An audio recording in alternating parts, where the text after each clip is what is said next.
हर महादेव, जय भोलेनाथ। नमस्कार, मैं साधना पांडे मार्गदर्शन पे आपका स्वागत करती हूँ।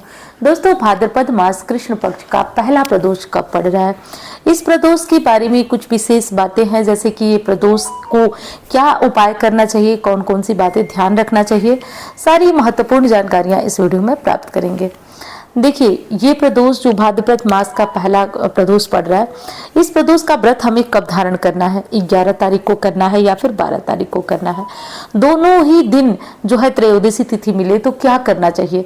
तो देखिए, त्रयोदशी तिथि जब दोनों ही दिन मिलते हैं ना, तो शाम में त्रयोदशी जब हो उसी दिन व्रत धारण करना उत्तम माना जाता है। इसमें उदया तिथि से कोई भी लेना देना नहीं होता है। तो चलिए अब देख लीजिए कि इस महीने की प्रदोष कब है। भाद्रपद मास कृष्ण पक्ष की त्रयोदशी तिथि 11 सितंबर 2023 को रात को 11:52 से शुरू हो रही है और 13 सितंबर को प्रातः 2:21 पर समाप्त हो जाएगी। ऐसे में आपको 12 तारीख को ही त्रयोदशी का व्रत धारण करना चाहिए, क्योंकि 12 तारीख को शाम को आपको त्रयोदशी तिथि प्राप्त हो रही है, इसलिए 12 तारीख को ही आपको इस व्रत को धारण करना चाहिए।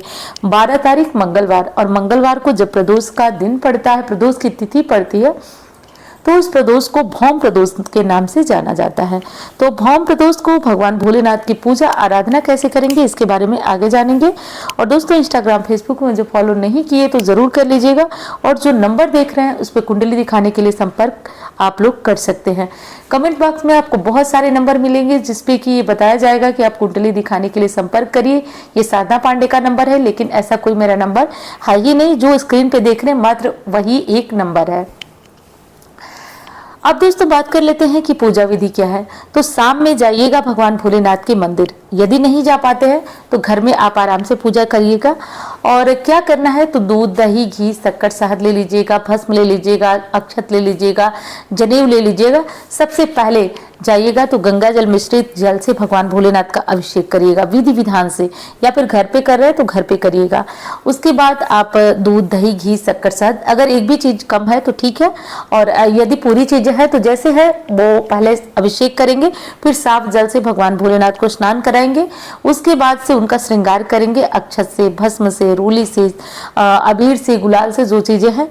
उसके बाद जनेऊ पहनाएंगे, बस स्वरूप कलावा पहनाएंगे। इस तरह से करके भगवान भोलेनाथ का चाहे तो कोई मंत्र करें, स्तोत्र करें। उसके बाद आरती की जाती है, और भगवान भोलेनाथ के पास जो उनका परिवार होता है उनका पूजन करें, अंत में नंदी पूजन करें। ऐसे करके भगवान भोलेनाथ का पूजा करें। अब चलिए विशेष बात कर लेते हैं कि इस व्रत में पूजा का शुभ मुहूर्त क्या है, क्योंकि पूजा का शुभ मुहूर्त में यदि पूजन किया जाए प्रदोष का तो वो और श्रेष्ठ होता है। वैसे प्रदोष काल जो है वो शाम को लगभग सूर्यास्त से 45-40 मिनट पहले और 45-40 मिनट बाद का समय, जो कि बिना देखे भी जान सकते हैं। लेकिन विशेष शुभ मुहूर्त की बात करूं तो 6:30 बजे से रात को 8:49 तक है। तो इस समय काल में आप अपनी पूजा आराम से कर सकते हैं, घर में करें, मंदिर में करें, जैसे भी करें। प्रदोष के व्रती को एक चीज का और ध्यान देना चाहिए कि नमक का सेवन नहीं किया जा सकता है। अगर किसी तरह की शारीरिक दिक्कत है तो आप कर लीजिए, वैसे तो नमक का सेवन किया नहीं जाता है। सेंधा नमक वगैरह का इस्तेमाल, अगर कोई दिक्कत है तो आप करें, नहीं तो शरीर स्वस्थ है, भगवान ने स्वस्थ शरीर दिया है, तो इस तरह अपने व्रत को धारण करें। वैसे तो शास्त्रों का नियम है कि पूरे दिन आपको कुछ भी खाना पीना नहीं चाहिए। शाम को जो है वो पूजा के बाद जो भी खाना पीना है वो खाइए, लेकिन अब शरीर में उतनी ताकत लोगों की रही नहीं, इसलिए सुबह नाश्ता पानी अपना जो भी फलाहार का होता है वो कर लीजिए। शाम को भोलेनाथ की पूजा आराधना कीजिए। उसके बाद आप चाहें तो एक टाइम मीठा आहार प्रदोष के दिन शाम को ले सकते हैं, और ना चाहे तो फलाहार करके भी अपना पूजा के बाद फलाहार कर सकते हैं। तो टोटल आपकी इच्छा पे निर्भर करता है। अब देखिए, मंगलवार को ये प्रदोष पड़ा है तो कुछ विशेष उपाय भी हम कर लेते हैं, क्योंकि इस प्रदोष को भौम प्रदोष करेंगे। अब इससे मंगल ग्रह सही होते हैं। मंगल ग्रह क्या देते हैं, यदि बहुत ज्यादा शत्रुता है तो वो शत्रुता कटेगी। अगर बहुत कर्ज है तो ऋण, मंगल जो है ऋण, रोग और रिपु देते हैं, तो उनको काटने के लिए आज का प्रदोष बहुत ज्यादा महत्व है। मांगलिक दोष कुंडली में है तो भी आप इस उपाय को करिए। करना यह है दोस्तों कि आज जो है गाय को एक रोटी जरूर दीजिए, रोटी पे गुड़ रख करके दिन रहते आप इस रोटी को गाय को खिला दीजिए। इस चीज का ध्यान रखिए कि आज शाम को, मतलब कि सूर्यास्त से पहले ये काम कर लेते हैं तो ज्यादा अच्छा है। आज हनुमान जी को बूंदी के लड्डुओं का भोग लगाइए। बूंदी के लड्डुओं का भोग लगाकर उनकी विधि विधान से पूजा आराधना करिए हनुमान जी की। आज हनुमान मंदिर में बूंदी के लड्डुओं के साथ तुलसी पत्ती जरूर चढ़ाइएगा। इससे हनुमान जी की पूजा से मंगल ग्रह ठीक होते हैं। भोलेनाथ की पूजा आपको अवश्य करना है, लेकिन साथ साथ हनुमान जी की पूजा हमें जरूर करना है। आज यदि कहीं बंदर आपको मिल जाते हैं तो बंदरों को केला खिलाइए, उनको गुड़ खिलाइए, चने खिलाइए। इससे भी मंगल ग्रह की कृपा होती है। आप हर मंगलवार कर सकते हैं, लेकिन ये वाला प्रदोष बहुत विशेष है, इसलिए इस प्रदोष को तो आपको ये सारे उपाय कर लेना है। शिवलिंग पे केसर युक्त जल से अभिषेक करेंगे तो भी मंगल ग्रह की कृपा आपको प्राप्त होगी।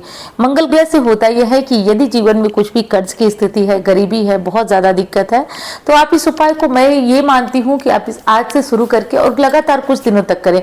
नहीं करना है तो कम से कम सोमवार करें, मंगलवार करें, या फिर जितना शरीर चलता है उतना करिए। क्योंकि देखिए कलयुग है, अगर एक दिन हम किसी उपाय को करके बैठ जाते हैं और उत्तर की प्रतीक्षा में लग जाते हैं कि हमें कुछ फल मिलेगा, तो बहुत मुश्किल हो जाता है। इसलिए जरूरी है कि आप इस काम को लगातार करते रहिए, क्योंकि कहा गया है ना कि लगातार हथौड़ी की मार से तो मतलब लोहा भी पिघल जाता है। तो हमारे लगातार परिश्रम से भगवान भी विवश हो जाते हैं हमारी प्रार्थना सुनने पे। तो कुछ दिन तक ऐसा लगातार करिए दोस्तों। और चलिए, वीडियो अच्छी लगे तो एक लाइक जरूर करिएगा। आपके लाइक बहुत बड़ी प्रेरणा देते हैं, और चैनल को भी साथ साथ सब्सक्राइब करिएगा। तो चलिए, मिलती हूँ अन्य वीडियो में। धन्यवाद।